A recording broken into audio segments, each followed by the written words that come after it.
This episode is made possible by our generous patrons. To learn more, visit patreon.com/ink2film. Welcome to the Ink to Film podcast, where we read the book And then see the movie. I'm James. And I'm Luke. And this week, with the help of special guest Fonda Lee, we discuss Francis Ford Coppola's 1972 film, The Godfather.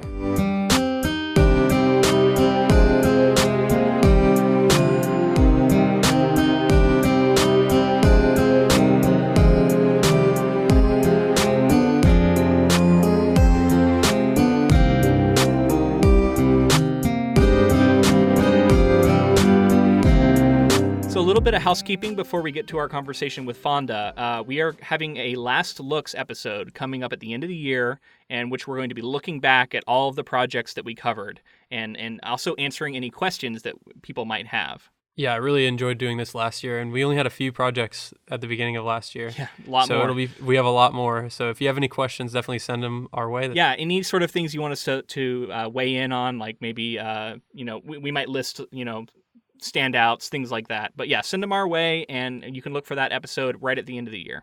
All right, and here's our conversation with Fonda Lee. We want to welcome back to the show award-winning author of Jade City, Fonda Lee. Hey guys, good to be back.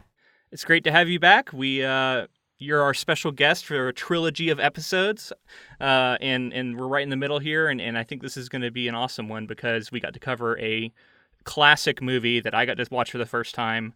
Yeah, this series of podcasts gave me the excuse to binge the entire trilogy again, so thanks for that. Took up like the entire day of my life, which I was happy to give up to rewatch the films. Luke, I actually had forgotten that you hadn't seen it, so that's kind of like a huge deal. So, I mean, let's start with you, and I want to hear, just like very quickly, did it hold up to what you expected it, and how crazy was it for you? So talking about expectations, right? This is a movie that everyone just raves about, right? It's a classic. It's one of the best movies made of all time. And so I went in like with the highest of expectations, expecting it to come in and like become my favorite movie, like that level, right? And so for me, it was like 99% there. Like I loved it. It was very good. I was astounded by the performances. I could tell the craft was incredible. It just, I don't know, like probably just because it's of when it was made and sort of like where cinema has gone since then.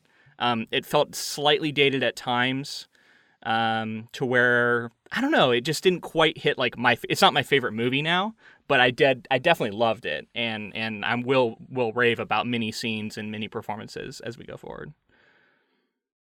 I hope that's not a bummer that it's not my favorite movie, but it's very good. Well, it's one of those things where it's like you kind of expect a certain level of when something is so hyped, like that for people. It's like it's kind of hard to live up to that. But Fonda, you took a full day to watch all three, right? Yeah, I mean, this is by no means the first time I've seen the film, but for me, it's like a comfort watch now because I watched it so long ago and. I'm so familiar with the material and with the book now. Then when I watch it, it's like just revisiting these favorite characters, these favorite scenes. So it was very comforting and nostalgic for me to sink back into that film, and I find I like it more each time I watch it, and find more little things that catch my attention and. I just get deeper into it. So, it's. We talked last week about the book, and I mentioned how, for me, the book has its moments of brilliance, but it's very uneven and has so many flaws in it as well. The movie is just to me this masterpiece, and I'll just rave about it because it is, like I said last week, one of the few properties that I would say is a situation where the film exceeds the book. Yeah, I agree with that. James, I wanted to find out because I feel like we've both talked about it now, Fonda and I, but what was your relationship with this movie? I know you've seen it before, but did you study this film in your classes or what? Yes. So I'll talk about that in a second, but first I want to touch on the fact that I don't think I've seen it quite as many times as Fonda. It doesn't feel that familiar to me. I've seen it enough to like kind of know the big plot points and stuff. So reading the book was really fun to get like more of that really precise, like understanding what characters were doing and all of those little things. So I think that actually heightened my viewing this time of it. But yeah, it's one of those movies where it is like when you go to film school or when you study film in any way, it's a film that comes up. It has to, because of so many of these scenes being the example that you point to of like intercutting editing or scenes of just like showing instead of telling, and all of these there's so many reasons why this movie is studied. And I think that two scenes specifically to me stand out, and it's the last scene, basically the last scene, and the scene in the middle with Michael meeting with Sollozzo and the police. When you say the last scene, which one are you talking about? The baptism. Okay. So I'll talk about that a little more later. Yeah. So, but like just in terms of studying this movie, you can probably break down every scene, and each one could be an hour-long episode. Yeah. So I'm not going to be able to talk that much about all of the specifics. I think this time I really, really appreciated it to its full capacity. And I think like Fonda was saying, each time I do enjoy it more. We often read we always read the book before we see the movie. It often turns out that I haven't seen the movie, and my first experience is coming in through the novel. So that was interesting for this movie in particular, I think, because it did feel, this is one of the first times where I felt like I was missing a little bit of the surprise that should have been there because I knew it was coming. Especially like a lot of those scenes where there's like a shocking twist. I had already kind of had the shocking twist, but I was able to do what I did with The Shining, where I was able to sort of pay more attention to what's going on from like a filmmaking point of view, rather than like getting caught up in the plot. But I wonder if that maybe affected my viewing experience a little bit too, like having all that foreknowledge. I think that's something that for me, usually the first time I watch a film, I'm really focused on plot, characters, and just overall what I thought of the movie. And then upon reviewing, this is when you really break it down as and you look at it as a film, like you said, like elements that went into the filmmaking and shot selection and blocking and editing and some of those other things. You can notice that on a first viewing, but I always feel like with repeat viewings, like you say, you can kind of, at least when you know the material, you can really break down that other stuff. Yeah. I can definitely appreciate, Luke, that you would come in and the film wouldn't be able to live up to the reputation that it has when you come in having already been exposed to the amount of Godfather kind of pop culture that's just sort of in the general miasma of the world, because you'll have already heard so many of those iconic lines being spoofed or just quoted, and obviously you read the book. So there's, I think for most people, the film is the entry point. Yeah. There's so many lines in this film that have just made their way into, everything from The Simpsons to South Park to television commercials, that it would certainly almost seem anticlimactic to then go back to the original material because it's been quoted so much. I think that is probably part of what happened for me. I did love the movie still, and I absolutely recognized its brilliance, and it feels like a really important piece of cinematic history, which sounds kind of dry, but it was, and it was exciting to watch it for that reason.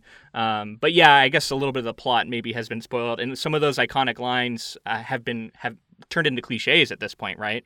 That's kind of unfortunate, but yeah, I was still able to really appreciate it and really enjoy watching it. The other thing is that I've been reading Jade City, and I couldn't help but make all these connections, which I'd love to talk about as we go on, or maybe at the end. But I was thinking like, oh, this character's kind of like this character, and maybe I wonder what if this was in your mind when you were writing. So I'd love to talk about a little bit of that at the end. Yeah, there's a lot to unpack there, because obviously there was a lot of elements of this story influenced my own writing. To some extent, and a lot of other things also influenced it. The book also pulls from the wuxia genre, from gangster films in Asia, from epic fantasy, but the elements that people recognize the most are the Godfather ones, because that is the property that is most well known. And obviously I wanted to incorporate some of the inspiration there and then take it in a totally different direction. But we can also talk about that later. Looking forward to it. Okay, so I think this is probably a good time to move into some stuff about Francis Ford Coppola. Yeah. And kind of what went into why this film is so important and what it did for films and cinema in general for decades to come. Francis Ford Coppola is an American film director, producer, screenwriter, and film composer. He was a central figure in the new Hollywood wave of filmmaking.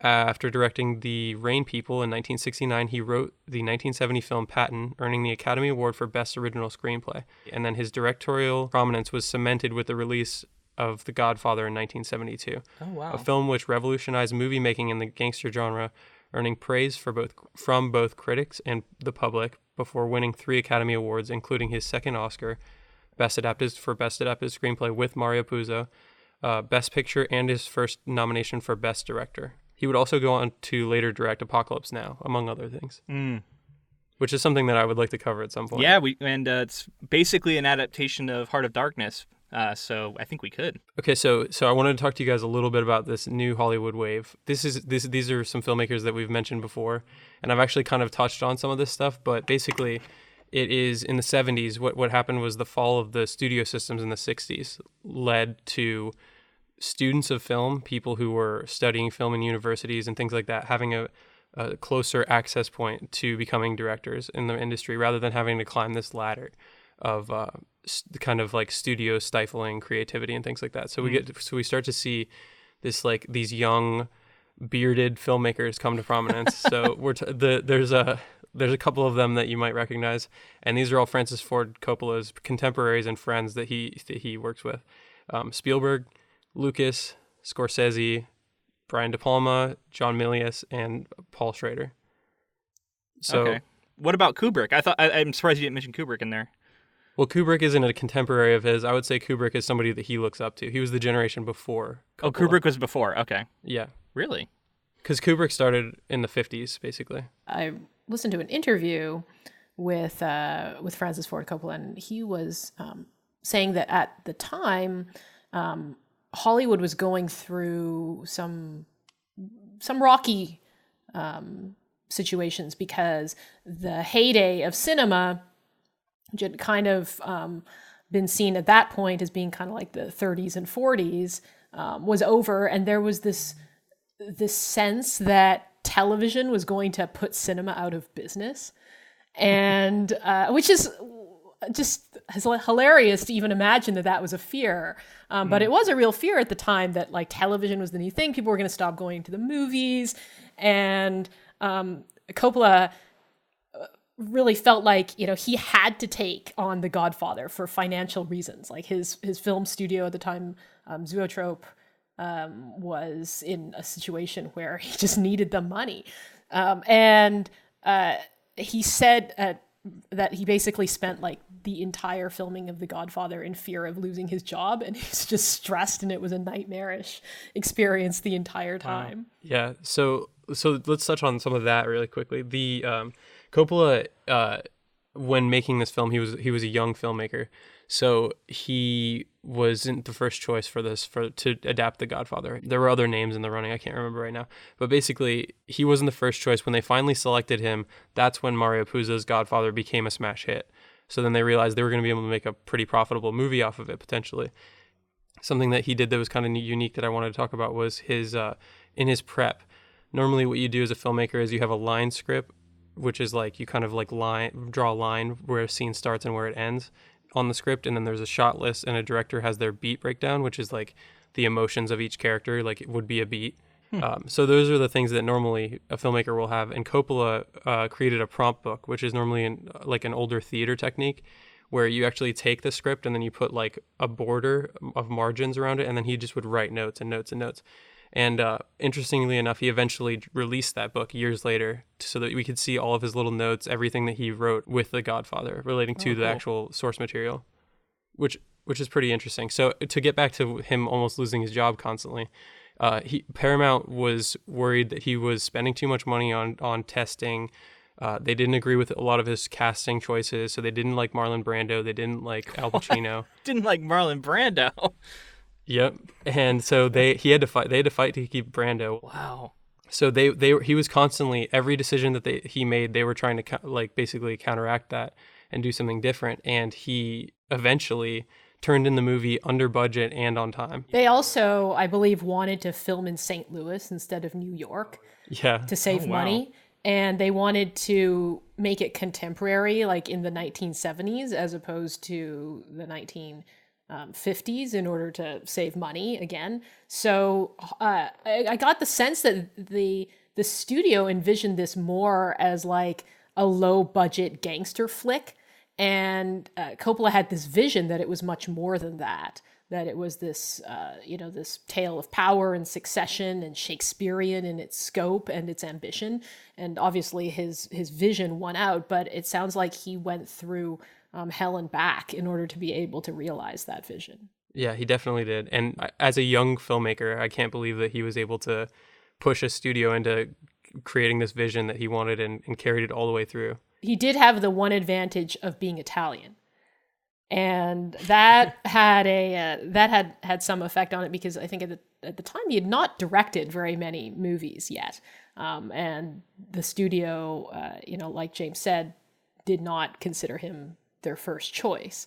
But it's interesting now because a lot of commentators have mentioned that the fact that Coppola's background as an Italian American and him growing up in that culture contributed to the sense of authenticity in the film. We'll talk about these later, but there's so many sort of scenes of just family life and domesticity, whether it's the wedding scene or like scenes of the characters in their living room eating dinner. And a lot of Italian American actors who came afterwards said that film was felt very authentic, and it was like one of the first times they'd kind of really seen themselves authentically portrayed. Some of those scenes in particular are ones I wrote down that stood out to me because that's something that I think came across on the film even stronger than the book, was this sort of authentic experience.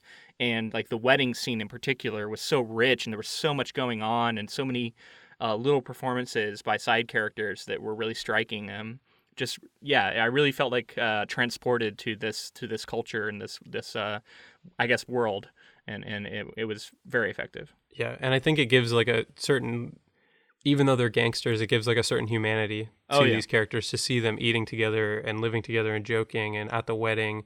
It's just very human things that people experience. One of the things that struck me about the film and the book is the fact that the film kind of distills down the best parts of the book. Coppola actually said that when he first read The Godfather, he was hoping for a novel that really kind of got at themes of like power, and sort of like he was looking for something in there that he could really like get his handle on as a filmmaker. And his first reaction to the book was kind of like, oh, it's interesting, but it's kind of trashy. Like there's like these parts that are sort of just got some Very sleazy. trashy. Yeah, exactly. So he definitely picked up on what we did last week, which was the pulp aspect, and he wasn't immediately taken by the novel. And it was obviously a very successful novel and went on to be a bestseller, and it became very popular. But he had in mind, he basically told the studio, like, yeah, I'll make it, but it's not going to be a gangster flick. It's going to be this family chronicle, and it's going to be about succession, and it's going to be a metaphor for America. Which was, when you think about it, Mario Puzo started out as a writer that was writing these critically acclaimed books that weren't selling that well. So he wrote a novel that he thought would just be kind of more popular and trashy, if you will, and would sell more and be commercial, which he did. But then Coppola then took that and distilled it back down into its higher level themes and made it a work of art. So there's sort of this weird this interesting journey with the material. If you could imagine this like author who wants to make art, but then makes something that he thinks is just going to be popular, that then gets turned into a film that is both artistic and popular. Yeah, that reminds me of Jaws. James, do you remember that was essentially what Peter Benchley wrote a novel just to make money. And it also had very trashy elements in that original novel that get cut out of the film. And then Spielberg comes in and makes this like landmark movie that goes on to change the way blockbusters are viewed, right? Yeah, I think the only thing that I would say is that like I think Jaws was like I think Spielberg realized that Jaws was pulpy and still made it pulpy. No, Or- it you know still what I mean? is, but I think I don't know. I feel like that's a well-regarded movie these days, right? Yeah, no, it's not that it's not a great film. I just think that the serious tone, it's not like completely Sure. taken seriously, whereas this is just an epic drama film. Yeah, and I can't wait to talk about the performances, even though I'm sure that's been talked about a million times. But as a first-time viewer, like I'm dying to talk about performances. So Okay, a couple of I wanted to go back around to the new Hollywood wave stuff. The reason I bring up all those people that were his contemporaries is a lot of them worked together, helped in the edit rooms, did second unit stuff for them. And something that I wanted to mention is that there's a sequence in this film, and I don't know if you know this or not, Fonda. So if you do, don't tell Luke. But there's a sequence in this film that was put together by George Lucas, and I want to see if you can if you think you know which one it is, Luke or Fonda, if you don't know. put together by what do you mean put together by? So it's I think it would Like give he away too much directed if I it? said. I don't want to say that. I would just want to say like he put it together. So Okay, so what feels like George Lucas to me? Do you know Fonda? I don't. I'm very curious. So what feels like it was George Lucas? No, I mean, well, because he was doing Star Wars at the time. I wonder if it's is it the Sicily stuff? nope. Okay, well I don't know then. But good guess. No, good guess. Fonda, do you have a guess? Oh gosh, you gotta tell me. Okay, so there's a montage that starts when the war happens, right? And there's a montage of like crime pictures and like footage of all yeah. of the men in the houses together with And it the was- spinning people. Yeah, the newspapers? spinning newspaper Yeah. headlines. That was George Lucas took like some footage that they had from other things, put it together with like some actual like one of the pictures on the newspaper is an actual picture of like one of Al Capone's men who like committed suicide. It looked Really? like he had been like murdered or something. So they put all that together to create this montage of the war, and that was George Lucas did that as a favor to Coppola for helping him get funding for American Graffiti, which was the movie that eventually allowed him to have the pull in order to make Star Wars. Wow. I have two questions about pronunciation that are occurring to me. Is it Coppola or Coppola?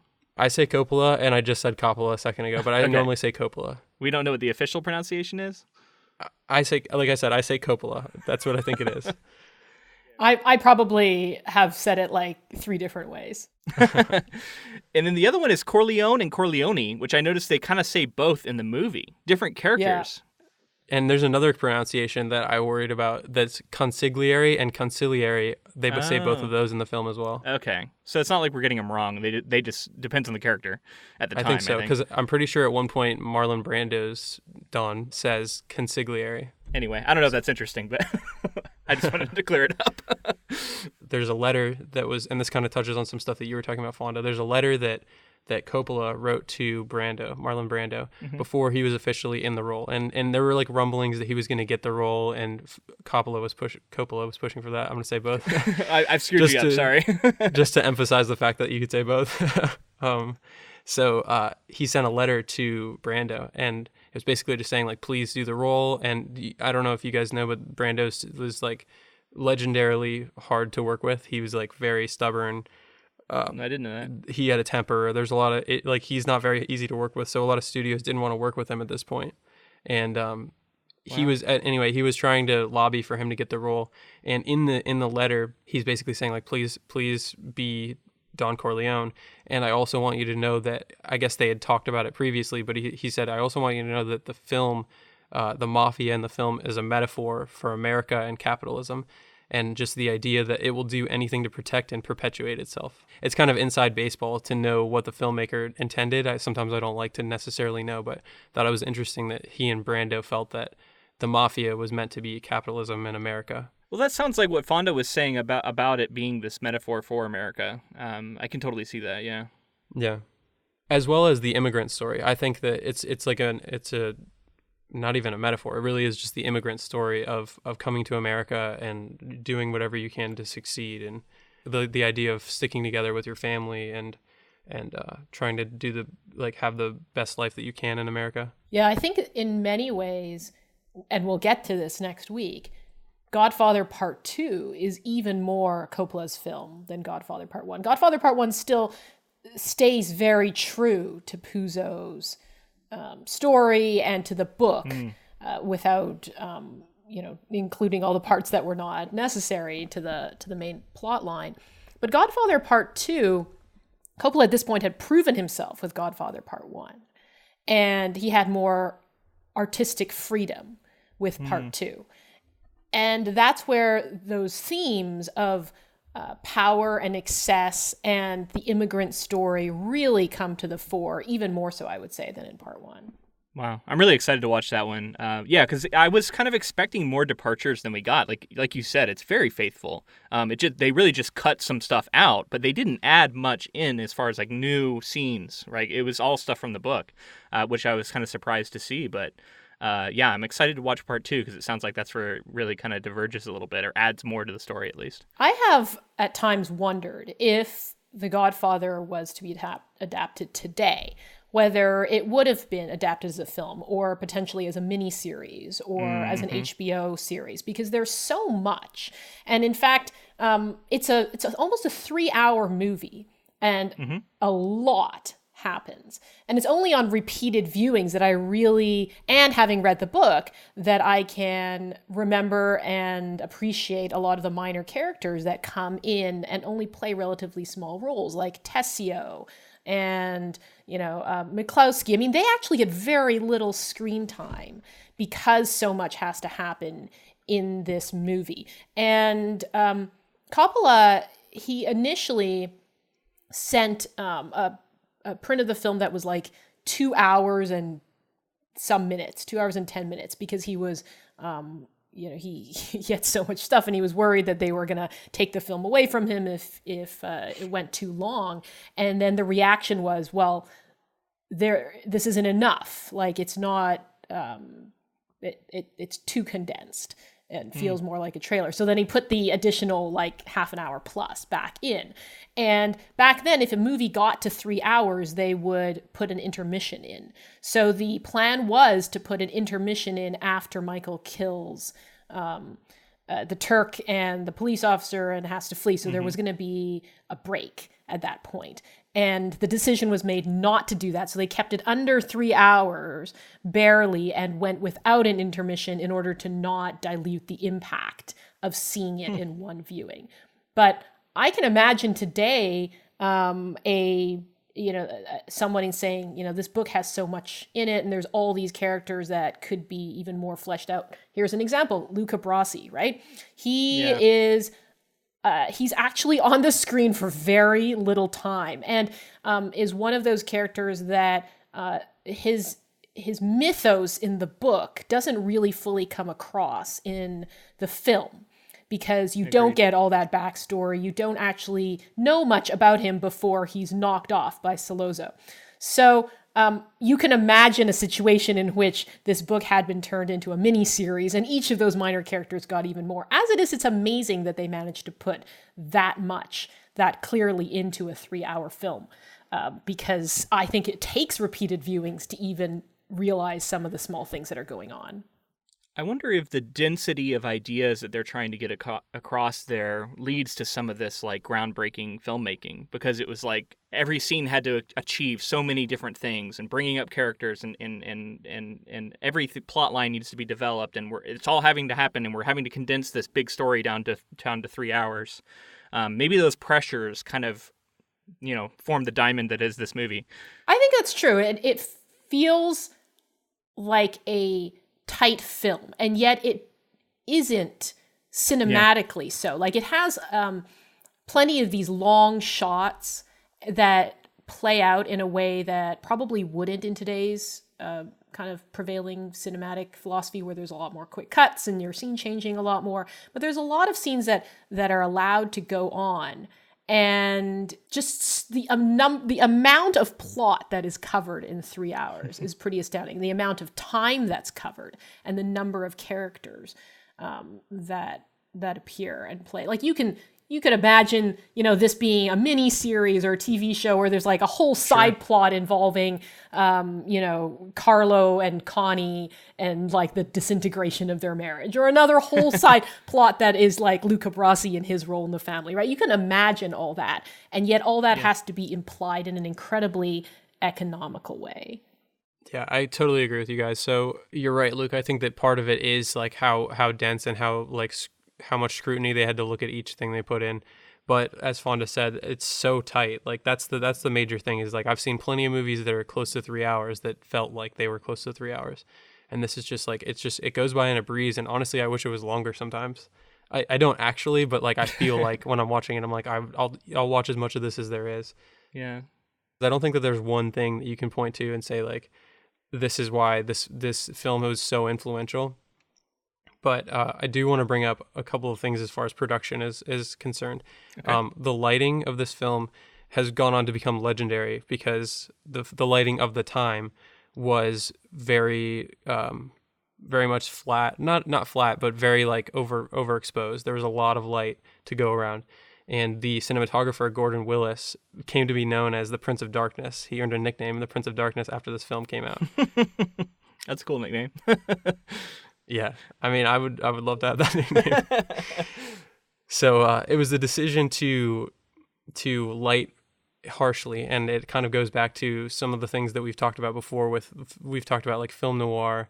It's harsh lighting. Usually there's the fill light is missing, so it's harsh, either coming over the top of your head so your eyes are kind of sunk in and like you can't see their eyes very well, or it's like half of their face. One half will be well lit, one half will be in darkness. I keep thinking of the Godfather in his living room or wherever his office where he meets everybody is I've seen it so dark. I was kind of amazed at how dark the room was. And it creates such a feeling of starkness to the quality of the film right from the opening shot, right, which is just black, and then you hear Bonasera's voice saying, "I believe in America," and it just his face comes into focus, but it's like emerging out of darkness, and it's so stark. And the whole film is like that. There's kind of like one of those fan theories out there that in The Godfather, fruit and oranges in particular, I love this theory, are symbolic of something, right? Because there's scenes where oranges make an appearance. Obviously, the assassination scene, or the attempted assassination of Vito, he's buying fruit and the oranges spill out on the street as he's shot. And, he puts one to put an orange in his mouth. So there's all these theories of like oranges or fruit being like a harbinger of death. But in reality, from what I've read, the reason there were oranges was to lighten up the shots because it was so dark. And that like little splash of color was a great way to bring some balance into the scene. But now, of course, it's turned into this like meta thing where people are like, I'm searching for oranges in every scene. I'm sure as a writer you can appreciate how that kind of stuff can happen, right? Yes, absolutely. Where you're like, well, I just did this because, it was cool. And then people start reading into it and it's like, oh, it's a metaphor for, life or whatever. Yeah. And you go, yeah, of course it was. Yes. Good job. I'm such a genius. That is exactly what I intended. I wanted to talk about that theory a little bit as well, because I love that. And I think it's been disproven at this point because it, like you said, it really was just for that pop of color. Because there was a lot of like whites and blacks and grays and things like that. So that's pops of color. And I think they do help in some of the scenes. Like there's a scene where Tom Hagen goes to talk to the executive, and there's like oranges in the middle of the table as he's like yelling at him and stuff. It's just so funny that it happened to happen. Are you talking about when he goes to talk to Harvey Weinstein, aka Waltz? Right. That's been in my notes since the book, and I just had to say it. So yeah, the lighting, something that I wanted to track, and we'll look at it for the next movie as well, is you can kind of tell, and this is lighting in general, this is kind of lighting 101, is you can kind of track what a character's emotions are based on the lighting on their face. So if it's like half their face is exposed, half their face is not, it's like some sort of duality, like there's like a good and evil thing going on, or it's like they're conflicted or something like that. And if you can't see their eyes, if their like eyes are shadowed like that, it's so that you can't tell what they're thinking, because if you can't see their eyes, you can't really trust them, or you can't really know what's going on in their mind. So those aesthetic choices were chosen to do that. And another one to bring up is that Willis wanted each shot to be a POV shot. So basically, like it can't just be this like omniscient presence camera flying all over the place. Everything's like from a point of view to keep it more grounded. His lighting was so precise that if an actor missed their mark, they would be in complete darkness. Like they wouldn't be lit how they needed to be lit. So everybody had to hit their marks exactly. So it's interesting because it wasn't, I mean, the camera wasn't necessarily in a character's point of view for every scene, but it felt like a point of view in the room. That's interesting, yeah. But it's funny because there was a disagreement between Willis and Coppola a couple of times. There are things that aren't technically a POV shot, like the bird's eye view that we get of the Vito attempted assassination. That was the one that came to mind for me. Yeah, right. That really felt like a omniscient POV, because you were seeing it from above as it happened. Mm-hmm. And I guess they had an argument on set, and Coppola said about that, because he said like Willis was like, this isn't a POV shot. And Coppola was like, well, God's POV, Orson Welles' POV. He's like basically saying like it's somebody's POV. It's not necessarily a human being's POV. So ultimately, Coppola won out with that, and he's the director. So that's what ended up. And I actually think that shot works really well for that scene. One more thing I wanted to mention is the fact that they decided to not use any technology that wasn't attainable in the 40s. So like there aren't any zoom lenses used, and there aren't any cranes used.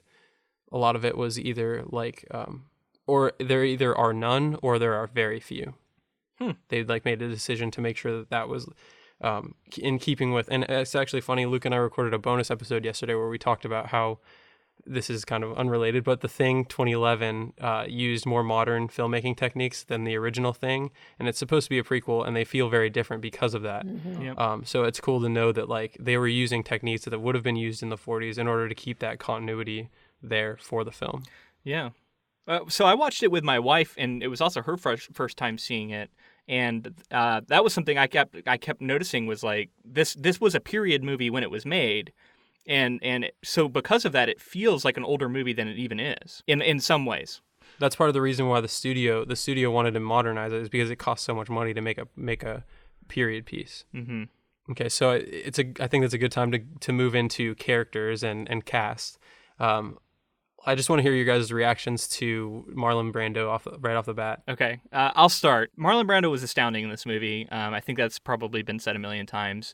But I was just like, every time he was on screen, I was just riveted, and I really wanted more of him than we got, honestly. Like, I wanted more scenes with the Godfather in it, because he's kind of absent for a large part of the movie. But then when he returns, like he's transformed. Like, there's a transformation for that character and for Michael, that is I mean, super important to the movie, obviously, in their character arcs, but also just the way the actors performed their roles, incredible. And yeah, I mean, so we looked it up because my wife and I were wondering if he had something going on in his mouth. And right. She looked it up actually and told me that he was wearing some sort of dentures that had like a thing that widened his cheeks. And it's really interesting because he looked kind of transformed in this role, and then he could go from being so warm and interesting. I don't know. He just had like a grandfatherly feel too at times, especially later on in the movie. I just really liked him. But I also feared him, right? Yeah, I really liked the nuance he was able to bring to this role. Is astonishing, because he is able to portray a man who is powerful and frightening and able to command a great deal of respect and exert violence, and yet is completely convincing when he's playing with his grandson in the garden and, hugging his grandkids and wandering around the wedding. And I found I'd read somewhere that Brando improvised a lot of some of the really kind of iconic things we now associate with Vito Corleone. For example, his particular raspy voice, the fact that in the very first shot, as he's talking with the petitioners, he has this cat that he's playing with. I'm glad we got to mention the cat.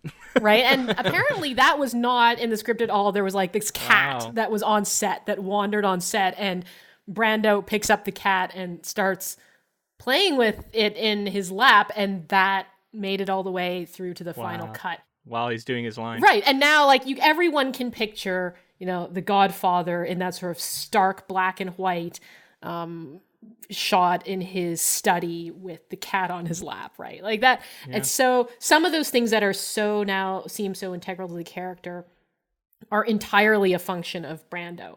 And I just like him. Like I always, I think that it's really interesting, and we'll get to this more, I think even more so in part 2, the contrast between Vito Corleone as Godfather and Michael Corleone as Godfather.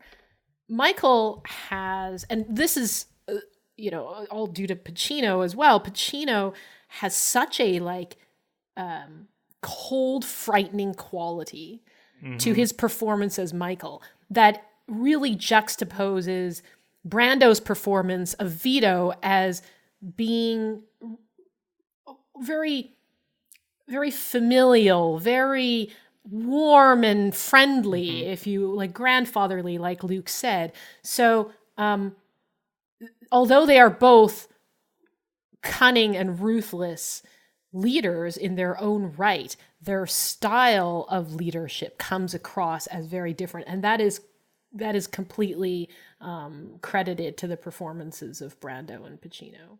I do also like the Brando portrayal because when we talked about it in the book episode, we said that he was it was all favors, right? That's exactly what was kind of coming off the page, is that it's all favors. It's all about, although maybe it's not necessarily the truth. It's all business. Everything that happens has to happen for a reason, and you really feel that from Brando's Vito. And then, like you said, when we get to Al Pacino's Michael Corleone, he's lacking that, and I think that's something really important to think about moving forward. And I also wanted to mention something else about lighting that I didn't before, is that in Al Pacino's performance, he starts out very well lit and then becomes much more dark and covered in shadows as time goes on. And also you were talking about how cold he can be. I also want to talk about how warm he seems not necessarily warm in the beginning, but just he didn't seem like he was going to have that cold side to him.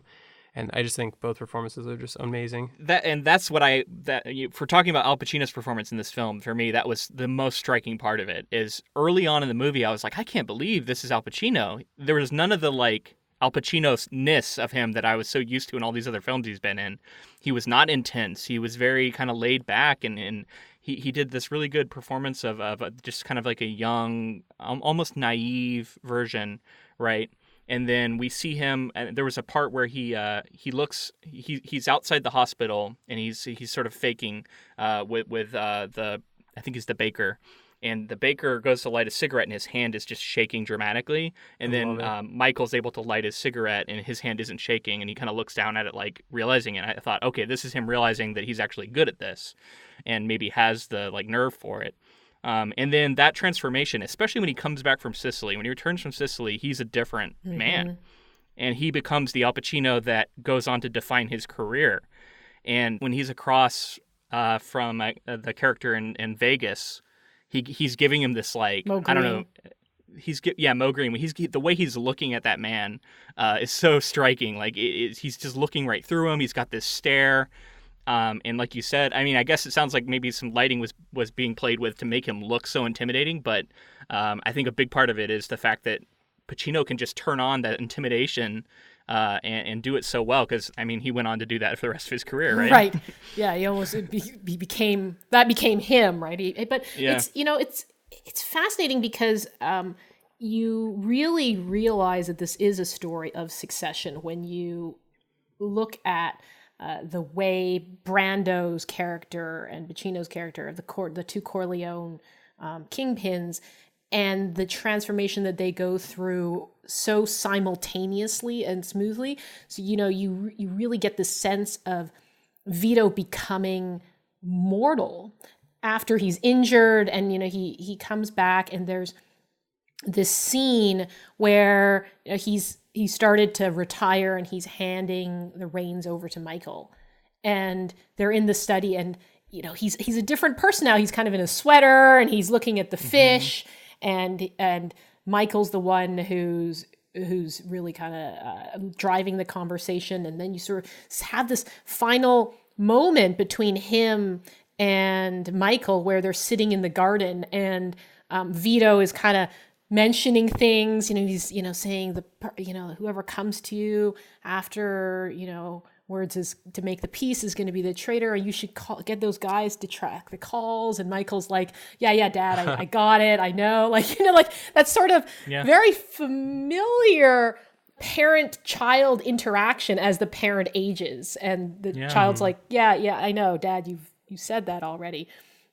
So that transformation is occurring at the same time as, there's a scene with Michael that sticks in my mind where and it's packed in there so efficiently because you see him in Sicily, right? And he's married to Apollonia, and, it's sort of this bucolic landscape. And then there's the bombing. He comes back, he sees Kay, and there's this moment when the camera just rests on his face when Kay sees him.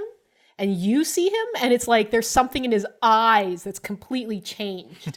And he is now the Don. There's obvious, from him in Sicily, kind of, gangling about in the countryside to boom, he's Michael Corleone that we're now going to have through the rest of, The Godfather and The Godfather Part 2. I did want to talk a little bit more about that scene just because it came up where they're in the garden talking, and it was to me that scene was tragic and in a way because it felt like I was so sad to see the Godfather that was so in control sort of having a moment where he's forgotten that he's already talked about this thing. And it's like the sadness is in the aging process and the fact that you can't, nothing is forever, and you're going to eventually have to move on from things that you maybe were so good at. And in that sense, it was tragic to me. The way that him forgetting also serving as a reminder to the audience, these key things that are going to come to play, come loop everything back together. I think that's great from a filmmaking standpoint. And then, just the way that he says, there wasn't enough time. I couldn't get our generation elevated to, I wanted you to be the one to carry it up a level. Mm-hmm. And, there wasn't enough time for him to get him there. So now Michael has to take that on. And he says, we'll get there. As in, I'll get us there. Next generation will be legitimized and senators and governors, whatever he wanted. Mm-hmm. So, it's tragic. And I think it's so effective. In another way, though, it's heroic in that it departs so much from the morality tale that a lot of other gangster films end up being, because up until The Godfather, gangster films were, they were kind of like just cops and robbers stories in the sense that, they were kind of overplayed villains, and the moral of the tale was usually crime doesn't pay. Right, you'd have these gangsters, and they'd be they would be kind of glamorous, but in the end they would get gunned down and they would die and be arrested and so on. And so to see a film in which the family, the Corleones, are just portrayed like a powerful and dangerous family, but normal people, if you will, right? And Vito. He gets old and he plays with his grandson and he dies of a heart attack in the garden. And there's no kind of morality tale in there of, he was a criminal kingpin, so he has to be gunned down. He has to go to jail. And I think that was a big departure at the time that elevated The Godfather away from being a gangster flick and being something much more than that, which was really a family chronicle. Yeah, so that scene he really goes out in like kind of the ideal way. A lot of people, if you ask somebody like how would you like to go, other than the fact that it might kind of scar your grandson, he's playing with his grandkids. He's having this like moment of pure joy, I think, or he's genuinely enjoying it. And then the other thing is what you're talking about with being gunned down. It stood out to me that the grandson's little toy or whatever it is, it's like a to water the plants, looks like a gun. And he's sort of chasing the Godfather through the plants, almost trying to shoot at him. And I thought it was really interesting that when he does finally collapse, the grandson runs over and kind of sprays him. And I don't know what that, I don't know. I'd like to unpack that metaphor a little bit. Like, what does that mean? Because is that a representation of the kind of the cops element, it catching up to him, or is it softened because it is just water? I don't know.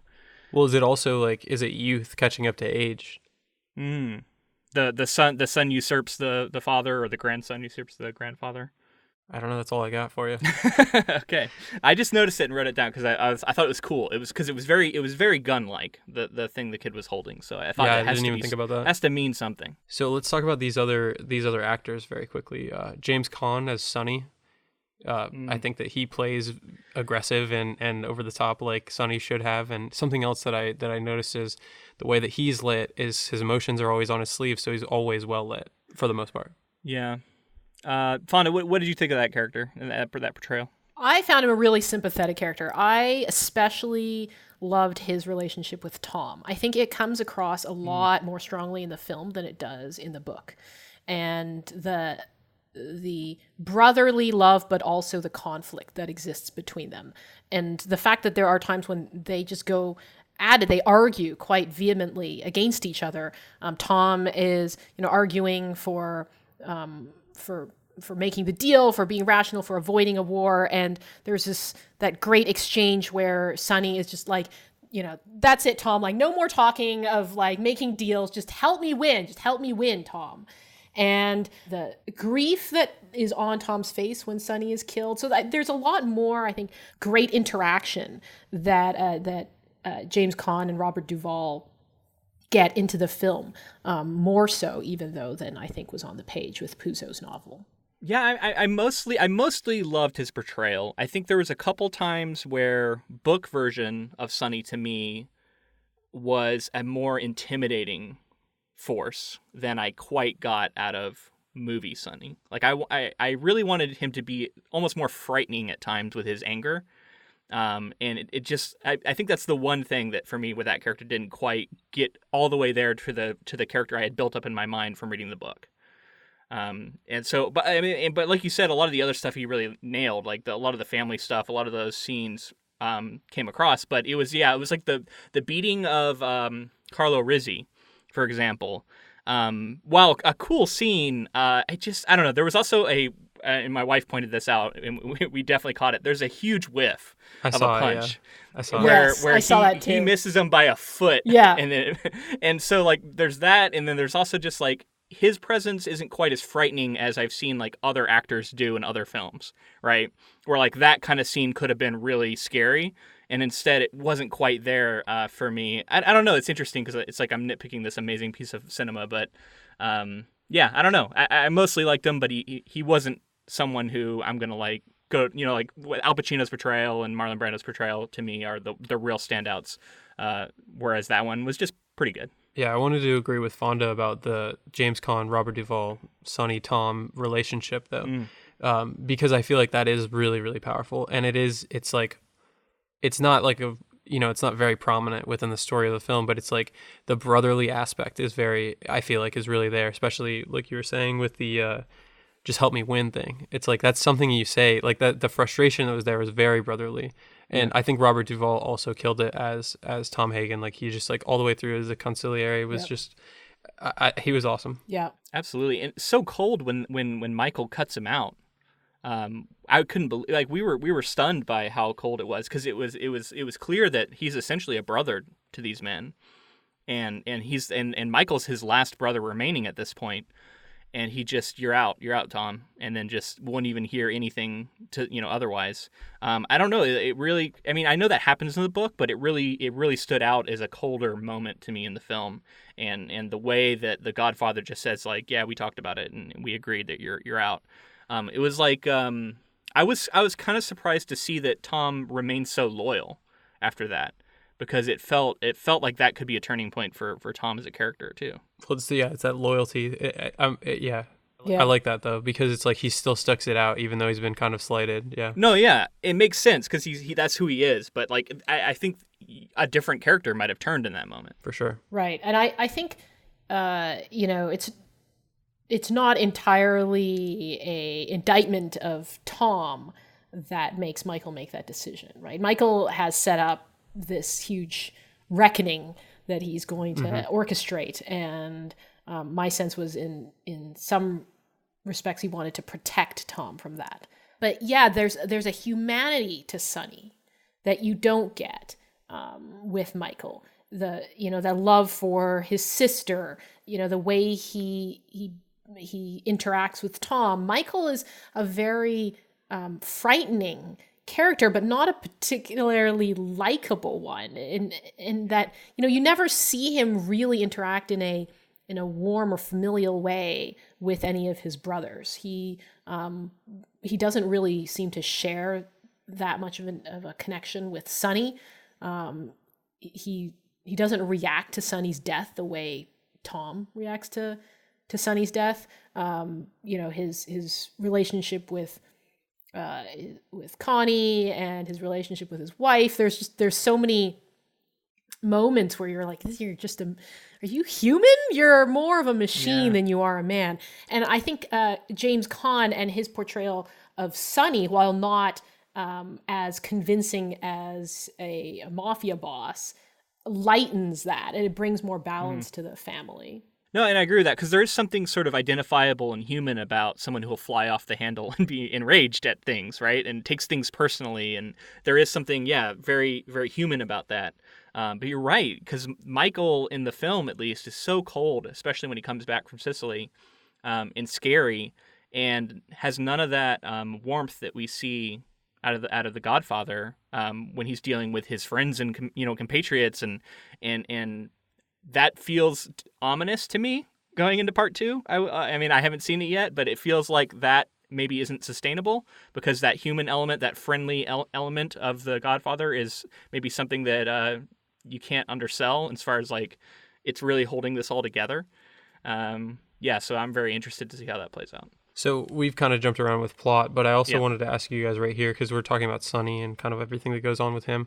So the Sonny death, when he pulls up to the toll plaza, have either of you seen Bonnie and Clyde? No. I have, but it was a long time ago. The scene in Bonnie and Clyde, I guess it's kind of a spoiler, but it's a very old movie. Bonnie and Clyde die. Spoilers. I knew that. Yeah, Bonnie, the scene where they're gunned down I felt like it was almost a reference that Coppola was making to the Bonnie and Clyde scene, with the way that he's shot. Just kind of felt like it. I can see that. Interesting. Yeah, I mean, he gets shot a lot. He does. But I think it's interesting, because to me that really spoke to, because I think I've seen that parodied, I think on like Family Guy or something. That scene, because he gets shot so much it's almost comical. But for this movie, it felt like he gets shot an amount commensurate to how important he is, right? Like in his role, like he and the fact that his father didn't die from getting shot 5 times. So it was like they came out and they were like, no, we're going to shoot him like 100 times to make sure. And I think it's also a message, right? It's a message to the rest of the family. Yeah. Yeah, it's really brutal. That scene just guts me, and in particular, the scenes following it, the conversation that Vito has with Tom in the study after Sonny's death, and the scene where Vito takes Sonny's body to Bonacera, the undertaker, and the emotion that Brando just has on his face in that scene is really gutting. And here's another thing that works much better, in my opinion, in film than it did in the novel, was the shock value, the the way that played out. If you recall last week when we were talking about the novel, we were saying that Puzo has this habit of showing you what happened after it happened and then backtracking to do the flashback of how it happened. So in the book, Sonny's dead only when the body shows up at the Undertaker's. That would not have worked well at all in film. And the fact that it is it's much more immediate and much more shocking works with Sonny's death and for Vito's near death in the film. And I think they have more emotional impact as a result than they do in the book. Yeah, so some of these scenes that I wanted to touch on, one, the scene where Michael goes to the hospital to see his father. Oh, yeah. And just like, there's a lot of tension that's built up in this scene with like empty hallways and waiting for somebody to come in, and then eventually the baker comes in. Yeah, definitely. I think that's the scene where, like Luke said, Michael realizes that he has to take charge. And from there on in, he realizes this is his calling, this is his destiny, if you will. It's in particular important because there's that desperation, that fear that's built up in the way that it's shot. Because Vito Corleone is like this larger than life character. And here he is lying helpless in this hospital bed, unable to defend himself, and all the guards are gone, and someone's going to come try to kill him. So you can see Michael in that moment realizing that. And when he bends over Vito and is like, "It's okay, Pop, I'm going to take care of you. I'm here." You can sort of see the gears turning and him being like, "That's it. Like, you came at my dad. Like, you're gonna." Yeah, he's on his way. Yeah. So there's, I think that might be one of the most human moments for Michael in the film. Especially that moment where he actually tears up when he's interacting with his father. And he, up to this point, I think that character feels like Sonny has this in hand in a way, and he can just sit back and kind of let them take care of their family business. But in that moment, it's like, oh no, this is not in hand, and I have to step up in this moment. There's nobody else. It's just me. I have to do this. And so that's cool, because I think that shows him like there's a place for him and he's needed in this family. And it's immediately after this scene that we get the one where he's been punched in the face by McCloskey, and they're sitting around in the study, and Michael's jaw is wired, and he's sitting in that chair, and he coldly lays out the plan, like he's going to kill them both. Yep. And that's the first time we see Michael Corleone kind of like emerge, right? That's like the Godfather sitting in the chair laying out like the plan. That I think is like the character turning moment. The moment where when he's kind of in a panic, not in a panic, but he's like very intense, and he tells the nurse that she's don't go anywhere, you're going to help me with my dad, and like all the plan that he has with the popping the collars up and putting your hand in your pocket like he has a gun, and then leading into that speech that he gives, kind of setting up the plan and showing that he's got the mind to back up all of the plans that are probably going to be coming, which leads us to the actual execution of that plan. This scene is absolutely incredible. The thing that sticks in my mind with that scene is Michael coming out of the restroom, and if I recall, Clemenza and Sonny had told him just come out guns blazing. And he doesn't. He walks up to the table, he sits down, and there's this great juxtaposition of his face, which seems very composed and passive on the outside, and then the sound of the train screeching in the background. So it's like all the other noise fades out, and you can just hear the train screeching. It's kind of like that rising, scream on the soundtrack right before Michael acts. So there's that great interplay between what's on his face and like the sound of the train screeching in his mind. That's the exact part of the scene that's we actually studied in class as well. There's a couple of things that happen here, right? So he emerges from the bathroom, and like you said, he was supposed to fire immediately. There's a decision that he's making to not. And then what is the decision? Is it that he's scared? Is it that he doesn't want to necessarily kill him? Does he think that he can still work these guys over in some way? And then as he comes and sits down, we kind of see his thought process. Like we start with like an over the shoulder shot where you can see some of Sollozzo's arm, and then slowly the camera's pushing into just a close up on Michael's face, and it's like this realization moment, like you said with the screeching, where it's like it's all coming together, and the way that he's like looking at them, and it just like all of these things build together to show a decision being made in a character's mind. And to me, that rising sound represents his sort of will to commit murder here. Mm-hmm. And it the way it kind of like rises up and just it drops out the words that are being said. It's like I don't know if that represents his anger or what, you know what I mean? But it's all kind of rising up, and it hits a crescendo, and that's the moment where he shoots them both. I did notice that that same technique similar technique is used a couple other times in the film, where there's this like crescendo of noise that always marks like some very important scene. Yeah, I think that's just a strong filmmaking technique as well. I think a lot of movies do that. Interesting noises are like kind of like we've talked about diegetic and non-diegetic. These are like diegetic sounds, that are kind of also saying what's happening, because it's like it might be a score in another movie. In another movie, it might have been like a dun dun dun, like some sort of you're right, like musical note here, like number that shows that. But instead, they're using like diegetic in-world sounds to like show the turmoil and the decisions and everything, like you say. There's a really interesting inverse of that happens, and we're not going to go to this film, but at the very end of the trilogy, the famous silent scream that Michael has at the end of Godfather Part 3, where it reverses essentially the effect of kind of the creation of Michael Corleone when he takes that step at the beginning of his career by killing Sollozzo and McCluskey. You see it come full circle at the end, where the sound is again kind of like pushed out, and you just have silence, even though you know that he's screaming. You can see the anguish on his face. It's just silence. James, that sounds like it's a really good candidate for a bonus episode to me, because we got to watch that and talk about it now at some point. Yeah, I think it's definitely one that we can consider doing. So real quick, I realized the particular point in the movie I'm talking about with the sound, and I think maybe it's for a different effect, so you can weigh in on it. It's when Carlo Rizzi has been beating what's her name? Connie.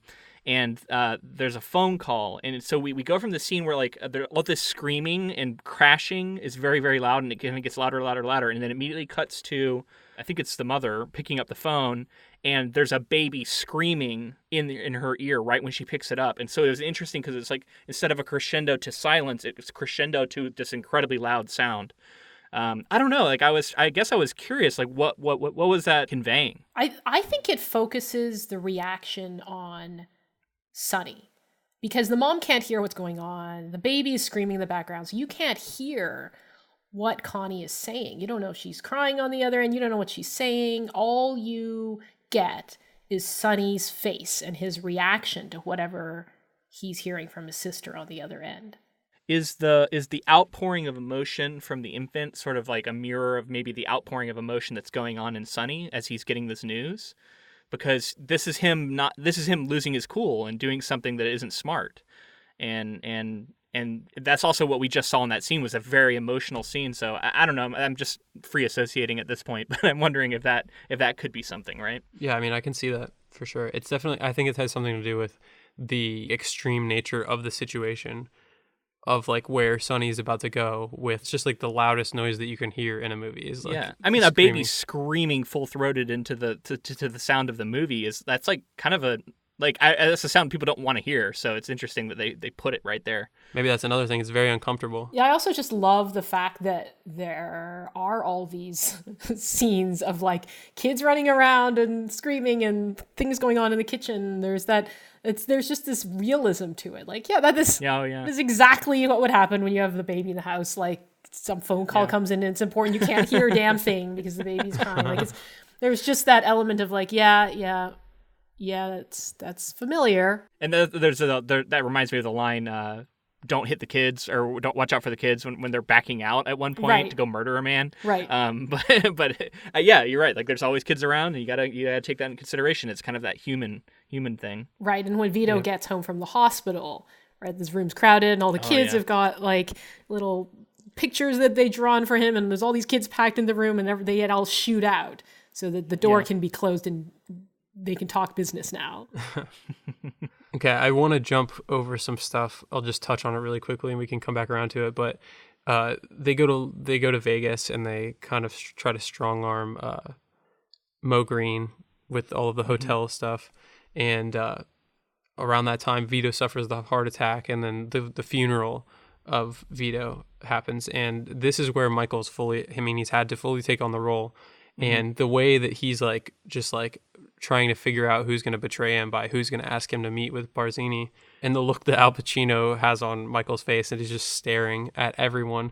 And then Tessio comes up and asks him to meet with Barzini, so he knows that that's the betrayer, even though that was a more unlikely one of the two capos. And this leads to the scene where Michael solidifies himself in his power, at least. I do like that it's the smart one. They say it's like, he was the smart one, so it makes sense that it was him because it's the smarter move.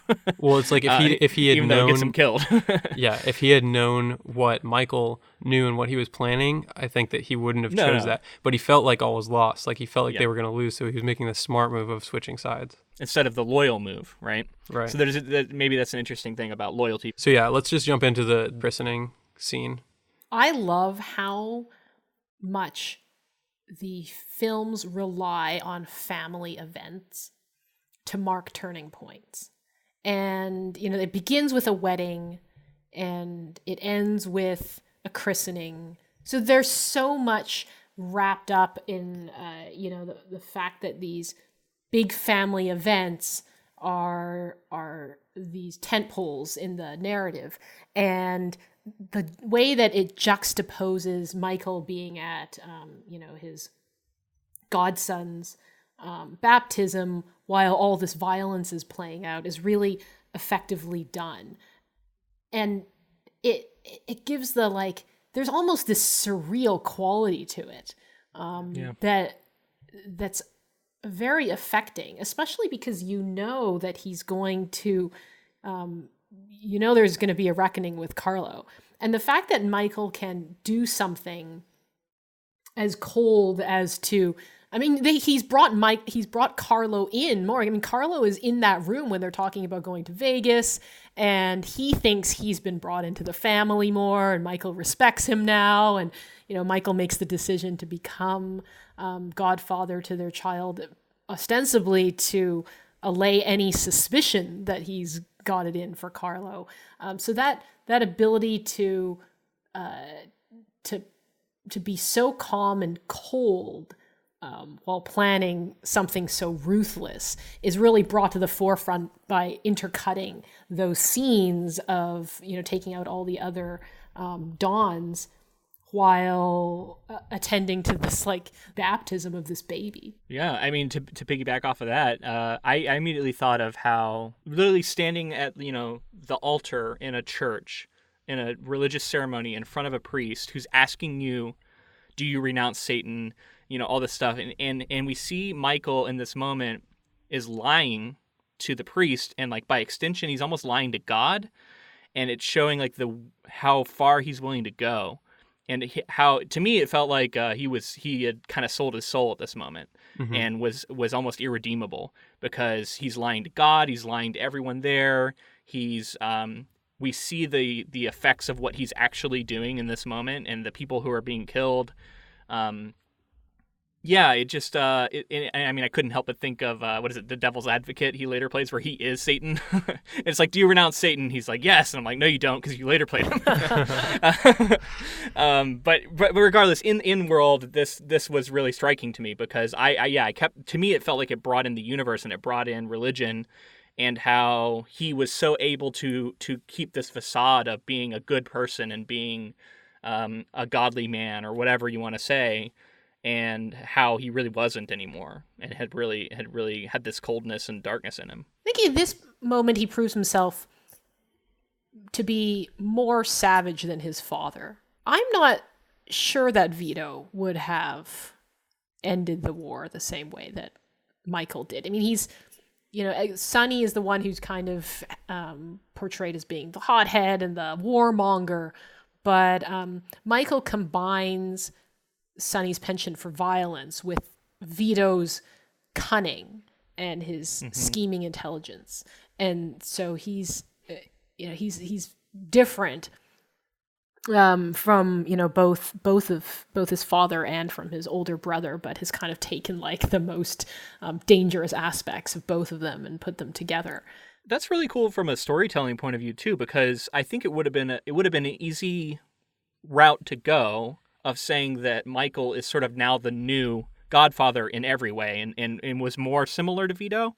I really like that he is his own man with his own style and his own problems and his own things that he's really good at and bad at, and he does feel like a very distinct character, which is just awesome. Like, I love that. It really is this reluctant son coming into the business and fully selling his soul, like you were talking about. I think it is, he's being asked if he renounces Satan, and it's like he's basically like a hand of Satan at this point. Like, he's just murdering people and anyone who gets in his way. And this payoff, like, this is one of the greatest payoffs in cinematic history because of the slow burn nature of this film. To have him just like so completely destroy his enemies. I mean, it's like you said before, Fonda, it's savage, but it's also like you're on his side for all of this. It's so satisfying. It's so satisfying. Narratively satisfying, right? Because he so efficiently cements his family's power. That line, today I settle all family business. Oh, I love it. Yeah, I love that line, and it's so it's the way he manipulates Carlo is so brutal and so great. Yeah, and I think the way he lies with his actions when he's at the baptism is kind of further reinforced in that scene afterward where Connie runs screaming into the room and she's so distraught because she knows Michael's had Carlo killed, and Kay asks, is it true? And at first Michael refuses to answer, and then he's like, okay, this one time I'll let you ask. So she asks him, and he just flat out lies to her face and reassures her, and out she goes. And then she looks back and she sees him being paid respect as the new Don, and the door closes, and that's it. Like, it's she immediately realizes it was a lie, I think, in that moment, right? Definitely. I mean, it's the other thing that I wanted to talk about with the actual baptism is the way that it's intercut. And this is the intercut sequence of the century. Like, this is the one that you have to look at if you're looking to intercut. Like, you think of the two scenes individually of what's going on, and then you think of every time he renounces Satan and all of his works or whatever. It's each cut is so strong, and it's like at the perfect moment, and they're just killing another person and taking down another enemy. So I also want to mention how this is another difference between him and Sonny, I think, and he is so removed from it all. And even Carlo, who I could have totally seen a moment where Michael kills him himself, which we see Michael get his hands dirty early, but like at this point, he's transitioned to a figure that isn't going to directly do the violence. He is totally fine letting his, minions almost do his bidding for him and kill these people, and still he's going to get that sort of that it's a necessary thing that he's willing to do, and it seems like he does get some sort of satisfaction out of it because of the vengeance element, but he's also so cold and so removed from it all. He's so cold, and it was so calculated all the way through. Like, the influence of Vito is seen here. Like, Vito helped him orchestrate this plan in some way, because like in lulling everybody into a false sense of security with the meeting of the five families, he set up Michael to basically, on the day that people least expected it, on the christening of his goddaughter, he effectively took all of them out, and all of the planning and figuring out exactly who it was. And we talked about in the book episode just the waiting and how long they were willing to wait for Carlo and how long he waited to execute this plan. You're right, because Vito's vengeance comes after he dies. Talk about removed, right? And you're right. It does seem like he's been sort of orchestrating this all along and setting this up, and he's been an integral part of this plan. And the way he says, "I promise you, I won't exact vengeance," like I thought he really hit that I to show that there's room for like the fact that he's not lying when he says that, because it's Michael who ends up doing the retaliation, not him. I love that speech. The speech that Vito gives in the room with the 5 families is really well portrayed. It comes across as very genuine. It's like the last great act of the Don, and it's after that you see Michael really kind of take the helm. But wait, it really is kind of Vito making like the last major mark that he makes as Don. So, James, I think we're probably getting to the point where I want to talk about some Jade City. Do you want to bring anything else up before we get into the book a little bit? So I just have 2 little factoid things here that I'll drop on you guys. The baby in the sequence, in the baptism sequence, is actually Sofia Coppola, who is Francis Ford Coppola's daughter, and would go on to direct like fantastic films like Lost in Translation. Really? And who also plays Michael's daughter in Godfather Part 3, which she did not get much acclaim for. In fact, was disparaged for her acting in Godfather Part 3. But perhaps that pushed her into being a director, where she got a lot more success. Yeah, and I think she's a great director. I really enjoy her films. The Godfather and the Godfather Part 2 had the first numbered U.S. sequel title. So this is the beginning of sequel titles, which is kind of an interesting thing to think about, because it's like, do we have the Godfather to thank for all the sequels that we get nowadays? Yeah, I don't know. I mean, it's interesting because this does feel like a movie that is so self-contained that I was always surprised. Now that I've seen it and I know the story from the novel, it makes sense that there's a part 2. But yeah, I think from the outside looking in, I was always surprised this was the kind of movie that had a sequel. You know what I mean? This feels like a standalone film that doesn't need any sequel. I think in some ways that helped the sequel, because the sequel could be its own thing. And yeah, I think Godfather Part 2 is one of the few sequels that really lives up to, the first movie. And that's a pretty short list. And it includes like Aliens and Terminator 2 and like, not very many other films besides that. Yeah. But Godfather Part 2 went on to win Best Picture, which I think is, I don't know if you know, James, if there's any other sequels that have won Best Picture. But I think that it was because Part 1 didn't need Part 2, that Part 2 had the freedom to do its own thing. Yeah, I'm not sure about the sequel Best Picture thing. I'm going to look at it right now, though. So some of them that have won are Lord of the Rings, Return of the King. Return of the King won Best Picture? Yeah, Best Picture. I didn't know that. Wow, I didn't know that either. Other nominees include The Bells of St. Mary's, The Godfather Part 3, The Lord of the Rings, The Two Towers, Toy Story 3, and Mad Max Fury Road. So those are all nominated but didn't win. Those are nominees but not winners. Okay. So until Return of the King won, I guess it would have been the only. Yeah. Interesting. Okay, one last little fact. The horse head in the famous scene is actually a real horse head. A real horse head? Yes. Oh my gosh, I'm not going to tell my wife that. Yeah, it's pretty crazy, right? I was like, I mean, I didn't know that until this viewing. I was always like, wow, that's a good looking prop there. But yeah, apparently somehow they got a horse head, which is pretty fucked up, honestly. Wow. Wow.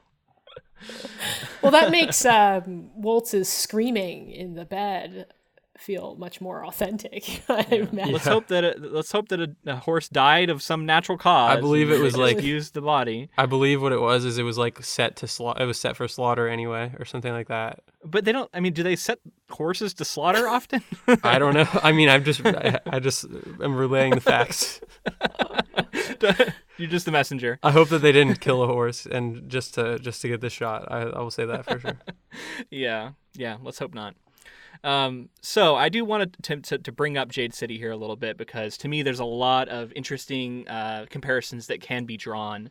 But first, I just want to ask you, like, where in particular you feel like you took the most inspiration from this movie and this story. The inspiration came from a few different places, most of all thematically.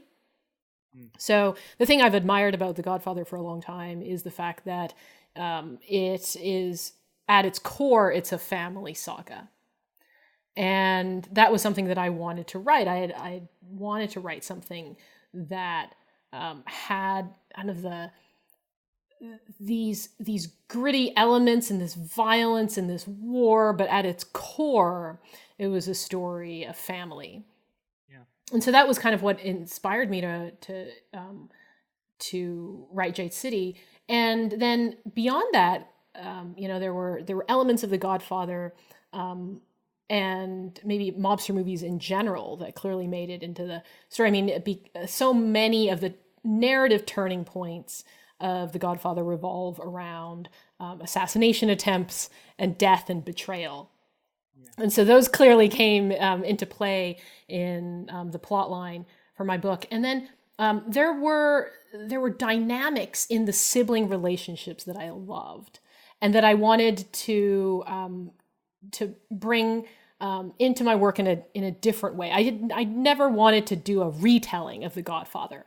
I wanted to take the themes and some of the interpersonal relationships that I loved in The Godfather and spin them in a new way, in a new setting, in a fantasy milieu, and tell my own story. So one of the things that I love in The Godfather is this, like, the prodigal son returning. And and also is that Shay? Right. So that was one element, obviously, that I loved. I loved the sort of impulsive, emotional aspect of Sonny and the sort of chosen family member, the adopted family member of Tom. So those elements all made their way into my story, but I wanted to do something new with them as well. And I think one of the things that I always kind of I wished for in sort of like an AU version of The Godfather was, we never got to see really Michael and Sonny work together, right? Because Sonny is the, like, the big-hearted, emotional character who's feared by their enemies, and Michael's kind of like the cold, calculating one. But they never overlap in their leadership, because as soon as Michael commits this crime, he's sent off to Sicily. He doesn't come back until after Sonny is dead. So I wanted to also play with that idea of, like, having some of these characters' elements interact in different ways. So, I wanted to have a situation in my own story where, two very different siblings with different styles have to navigate their relationship. So my inspiration came largely sort of at a high level, but then also some of just the character elements that I wanted to mix and match and put in, like, a kind of completely different story. So in our last episode, we invited our listeners to read along with us, and I think I'm around halfway in the novel now, and I'm going to finish it for the next one. So I definitely want to bring some stuff back up as I know more of the story. But right now, I still don't know where these plot lines are going. But yeah, some observations I had while reading and being so steeped in The Godfather was definitely with Hilo being very Sonny-esque. And then also, was it Lon being he reminded me a little bit of, like, a mixture between Tom and Michael in a way, and then you have Shay come in, which I was so glad to have Shay and Wynn, especially like some women characters in a world like this, and seeing how that can interplay with sort of a patriarchal system.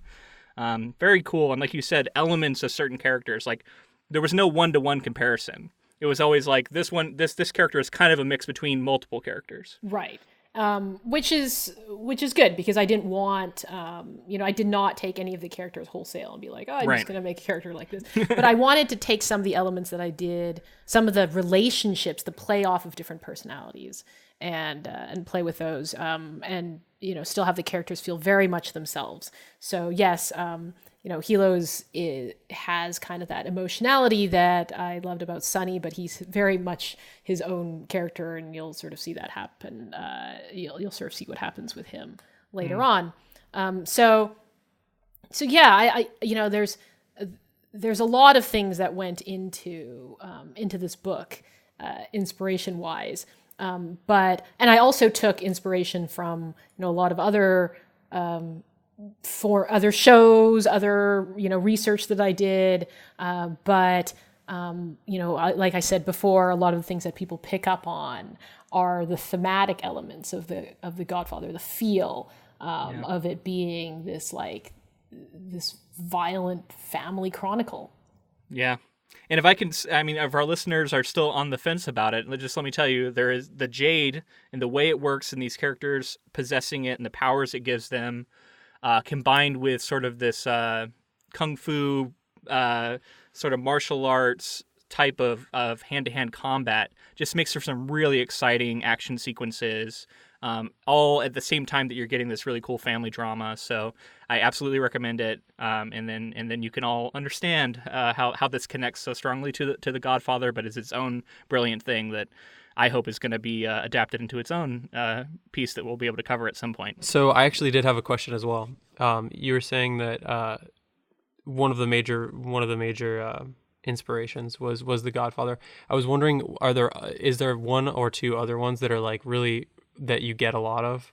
Because you had said like Hong Kong action films or that kind of vibe at least, and I definitely see that. But I'm just wondering if there are any specifics that people point to. Yeah, so a lot of the like Johnny To films, like Election and the Chow Yun-fat like 80s gangster films like A Better Tomorrow and The Killer, Infernal Affair. So that kind of like vibe of the East Asian crime dramas worked in there. Obviously kung fu films, and just generally my background as a martial arts practitioner went in there a lot. And then traditions from epic fantasy. So I wanted to write an epic fantasy that was not set in medieval Europe, which is where so many epic fantasies are set. So I wanted to kind of get the like scheming and the politics and the sort of clash of noble houses elements that you see in like Game of Thrones, for example, but put that in a completely different setting. First of all, a different cultural setting, but then also a different time period. So, what is kind of a gangster story without cars and guns and, street warfare. So I wanted to put it in a modern era, kind of like latter half of the 20th century, post, World War II analog. And so it really was this blend of so many influences, and a lot of fun to write.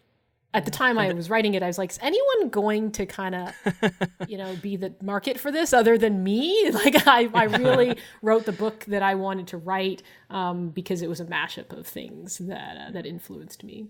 Well, you got it to a place that I think is incredibly interesting because that milieu is so striking, and I love there's a certain like the island itself is in like a separate sort of society with separate anachronisms, or it's kind of stuck at a certain time period. When the characters go out to the larger world, it seems very different. So I don't know, just the interplay of those and the mix between modern and old fashioned, and it's very cool. Absolutely, and I think a lot of people have already connected with, obviously, award-winning novel. So, well, I'm glad you guys are enjoying it, and I'd love to hear what you guys think once you're done. Yeah. So, and we invite our listeners to do that as well, and join us for our next episode, which is going to be the conclusion to our trilogy with Fonda. But once again, thank you so much for joining us. It's been a wonderful conversation and a lot of fun for me. Well, looking forward to the next one. There's so much we could talk about with the Godfather franchise that it almost seems like a disservice to not like have like a 3-day seminar on it, which I'm sure film students do. James probably had to go through something like that. But there's so much you can talk about. I just want to kind of, for my final comment, I watched a interview with Spielberg, in which he said he came out of the theater after watching Godfather and he felt like quitting filmmaking.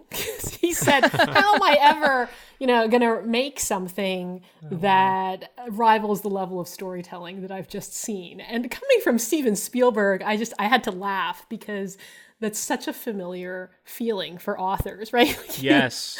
You read a book or you take in a story that you're like, why am I even bothering? and so I just thought that was pretty impressive as a statement of how influential this film has been, that someone like Steven Spielberg would come out of the film and be like, I feel like quitting. Yeah. And someone like Fonda Lee says that she feels the same way at times when reading books. So I think that is actually inspirational for a lot of writers who feel that way, right? To know that it is a common thing and that it doesn't really mean anything other than people are doing amazing work and that it is possible, and that I think there's also an element of like you see people's final product, right? Versus you're probably in the middle of a sloppy first draft and you're comparing it to this polished piece. So that's always going to be a hard thing to do. Right. And it's just amazing that a film can have so much lasting resonance, right? Like this came out in 1972. The book came out a few years before that. And I remember seeing, I think on American Film Institute list of most influential American films ever, that it was like number 2. Because it basically redefined that genre. And, I'm sure you could find umpteen directors, filmmakers that came afterward that would have said that Coppola's work influenced them. And the same goes for writers, right? Like, we look back on stuff after you come out of that, like, oh, I can never do anything like this. It all still seeps into your brain and influences your work afterwards. Absolutely. I love to see the camaraderie, like the competition, yet the camaraderie in the arts community. Like the way that you can look at something and be like, oh my God, it's just so incredible, and be so proud and so happy for somebody like that. Like you talked about Spielberg, like the fact that they are that friendly and like they're that like, and yet they go on to each have their own incredible careers is just like, it warms my heart. So well, I think we talked about, I think it was in The Shining. I believe there's an element to doing things that are very difficult in the arts, where the closer you get to a certain like expert level, the more you recognize expertise. And so someone like Spielberg is in a particular position to recognize how brilliant The Godfather is because he's doing the same work. And I think for writers, there's that same effect of like the more you get into writing and the more you're doing it, the more you start to look at the truly great novels and go, oh my God, the level of difficulty that they have pulled off is really astounding. Or someone who hasn't really tried writing might not be able to quite recognize it in the same way, at least. Yeah, you get much more attuned to the craft. And I think you also appreciate how hard it is. I mean, even just like listening to some of the fact that like Coppola had to fight for pretty much every artistic decision in that film. I mean, that stress alone, like that should have been somebody else's job on their own. You know what I mean? To be able to juggle both things, it's a miracle that the movie even got finished. Yeah, there's a few films out there that I'd say like everything just worked together, like the acting and the script and the sound and the lighting, everything kind of worked together and hit that sweet spot. And I'd say The Godfather is one of those. This has been a joy to talk about, and I'm really looking forward to next week and watching part 2, which I will be watching for the first time before we record. So very exciting. Well, thank you so much for coming on, Fonda. Thank you, guys. Talk to you again soon. So this week we wanted to thank one of our newest patrons, Jamie D. We really appreciate your support, and we want to thank all our patrons for making this podcast possible. Yeah, thank you, Jamie. We really appreciate your support. If you wanted to become a patron as well, you can go to patreon.com/ink2film. And you can find out about that bonus episode about The Thing 2011 that we just did. Yeah, I forgot we actually mentioned that. Yeah, in the episode. Another way to support the podcast, it doesn't cost any money at all, is leaving us a rating and a review on either iTunes or on Facebook or anywhere else you can leave them, and it helps spread the word and get it out to more listeners, and we would really appreciate it. Also, if you wanted to connect with us online, we're on Facebook, Twitter, and Instagram, all of those at Ink to Film. We have a pretty active group called the Council of Inklings on Facebook that you should definitely join if you're interested, because we like to post things about ink and film, books and movies and TV shows and things like that. So look out for that. Yeah, we'll be posting soon about probably like our holiday special episode and not Last Looks, like our Christmas episode, and trying to figure out what project we're going to do. I'm going to put a few options up. So if you want to join that, you can participate in that vote. If you wanted to send any questions or feedback or anything like that for our Last Looks episode at the end of the year, or just in general, you can send those to inktofilm@gmail.com. Or if you have any questions for Fonda, we're going to have her back on next week, so that's going to be your last chance. Send them in to us too. Thank you to AJ Pro and Universal Free Beats for the use of our intro and outro music. And thanks again to Fonda Lee for coming on and talking with us. It's been an awesome time doing this movie with having her on as a guest. It's been so cool. So thank you so much for joining us. Yeah, another great conversation. I'm so happy with how this conversation went. So thank you so much. All right, until next time. Thanks for listening.